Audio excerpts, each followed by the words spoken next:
Good morning, my dear students. Today we will be starting chapter number 2 of civics, that is understanding secularism. So, before starting this chapter, we must know what actually is secularism. Secularism means separation of religion from the state. Now, let's see the definition.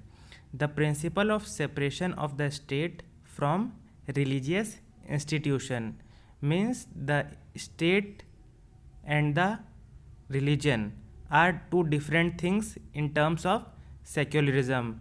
The state will not indulge in the matter related to religion, and the religion will not intervene in the matter related to the state.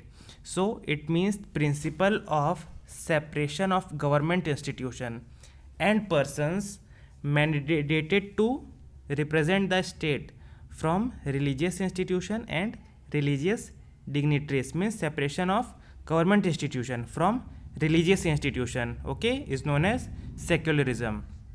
Next is, why is it important to separate religion from the state?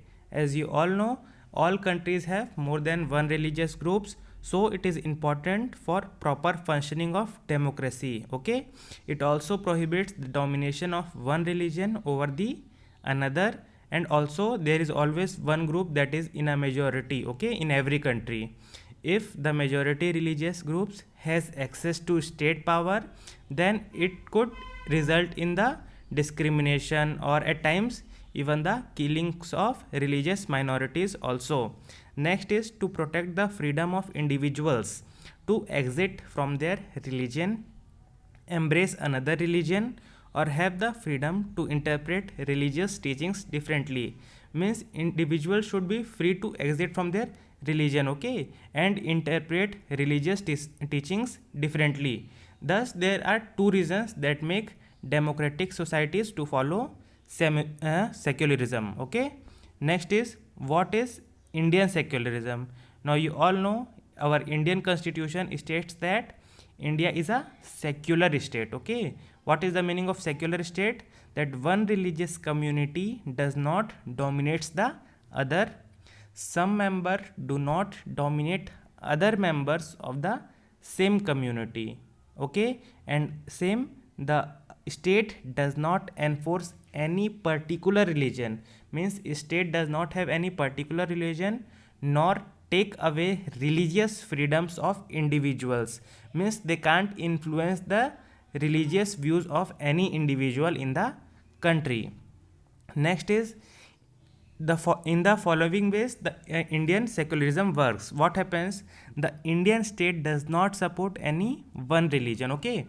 Government offices and schools, law courts, police stations are not allowed to promote or display any one religion, okay. So this is the example how the Indian secularism works.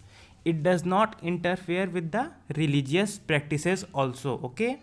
It intervenes in religion in order to end a social practice that violates the fundamental rights of citizens. For example, Indian constitution banned untouchability because it was creating a discrimination in the society. Therefore, the government intervened in the social practices because it was violating the fundamental rights of the citizen. Next is, in the USA there is a strict separation between religion and the state.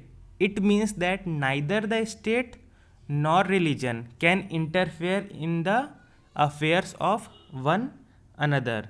So this was all about the secularism. If you have any doubts, please you can ask to me.